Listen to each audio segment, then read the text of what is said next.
یہ میلاد النبی جس کا تذکرہ نہ خیر القرون میں ہے نہ خیر القرون کے بعد ہے، اس کے بارے میں تھوڑا سا تبصرہ کر کے میں آپ سے رخصت ہونا چاہوں گا۔ آپ دیکھیں، ایک قول کے مطابق یہ عید میلاد النبی یہ عبیدیوں جو کہ باطنی شیعہ تھے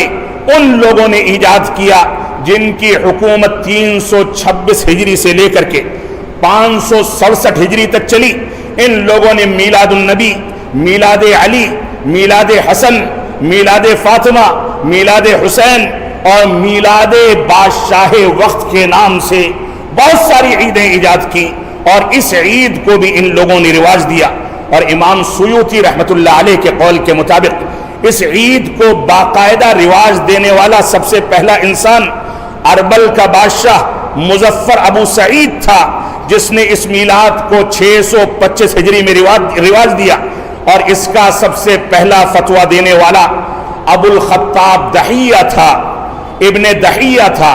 جس کے بارے میں اس دور کے محدثین کے اقوال دیکھے جائیں تو کوئی اس کو کذاب کہتا ہے، کوئی اس کے بارے میں یہ کہتا ہے کہ اس کی نسل کا اور نسب کا کوئی پتہ نہیں، کوئی ناقابل اعتماد کہتا ہے، اور کوئی یہ کہتا ہے کہ یہ فضول بکواس اور فضول گفتگو کرنے کا عادی تھا،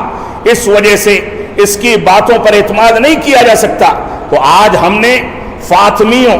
اور باطنی شیعوں کے ذریعے جو علی رضی اللہ عنہ کو اللہ کا مقام دیتے ہیں، قرآن مجید کو ناقص قرار دیتے ہیں، نعوذ باللہ جن کے عقائد میں یہاں تک موجود ہے کہ عائشہ صدیقہ حقیقت میں زانیہ تھی، نعوذ باللہ من ذالک، اور اسی طریقے سے قرآن مجید کے ناقص ہونے کا عقیدہ، صحابہ کرام کے کافر ہونے کا عقیدہ، یہ سارے کے سارے عقائد جن کے یہاں پائے جاتے ہیں، ان کی عیدوں میں ہم اس تاریخ میں خوشیاں منائیں جس تاریخ پر امت اسلامیہ کا، سیرت نگاران کا اور مفسرین کا، محدثین کا اور اسی طرح سے تاریخ نویسوں کا اتفاق اور اجماع ہے کہ 12 ربیع الاول یہ رسول اکرم صلی اللہ علیہ وسلم کی ولادت کی تاریخ نہیں ہے، یہ وفات کی تاریخ ہے۔ ولادت تو 9 ربیع الاول کو ہوئی تھی، اور اگر ولادت ثابت بھی ہو جائے تو اس کا اہتمام کرنا یہ شریعت کے تناظر کے خلاف ہے۔ ہماری ذمہ داری ہے کہ جب فرانس کے اندر رسول اکرم صلی اللہ علیہ وسلم کا کارٹون بنایا گیا، ابھی ماضی قریب کی بات ہے، اس کے پہلے پاکستان میں توہین رسالت کے جرم میں ایک شخص نے دوسرے شخص کو قتل کر دیا، بھری عدالت کے اندر، ابھی ماضی قریب کا واقعہ ہے۔ اس کے پہلے آپ ڈنمارک کے واقعات کو دیکھیں، رسول اکرم صلی اللہ علیہ وسلم کی تصاویر بنانے کے واقعات کو دیکھیں، آپ کی شبیہ پیش کرنے کے واقعات، اسی دہلی کے ایک یونیورسٹی سے جو مسلمانوں کی یونیورسٹی ہے،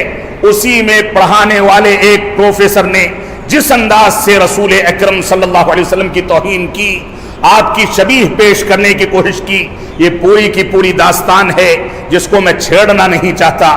اس وجہ سے ہماری یہ ذمہ داری ہے کہ ان نازک حالات میں ہم رسول اکرم صلی اللہ علیہ وسلم کے مقام کو سمجھیں۔ اللہ کے نبی صلی اللہ علیہ وسلم کی تصاویر بنانے کا عام تصور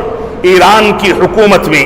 اور ایران کے عوام میں، ایران کے میوزیم میں عام تصور موجود ہے۔ آپ کسی جگہ پر پہنچ جائیں، رسول اکرم صلی اللہ علیہ وسلم کی مورتیاں،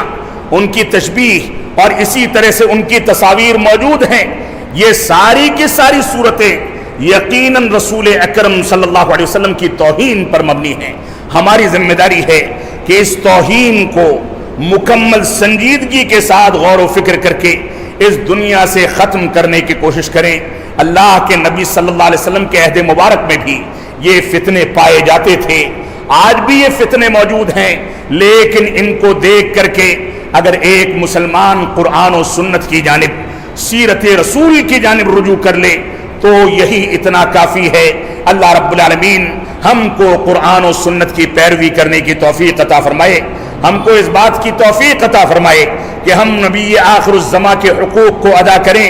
آپ کی سیرت مبارکہ کی پاکیزگی کو محسوس کر کے اس کے مطابق نئی نسل کی صحیح تربیت کریں۔ ہم جب تک جئیں تب تک اسلام پر جئیں، جب ہمارا خاتمہ ہو تو ایمان پر ہو۔ بارک اللہ لنا ولکم فی القرآن المجید ونفعني وإياكم بالآيات والذكر الحميد إنه تعالى جواد كريم ملك بر الرؤوف الرحيم.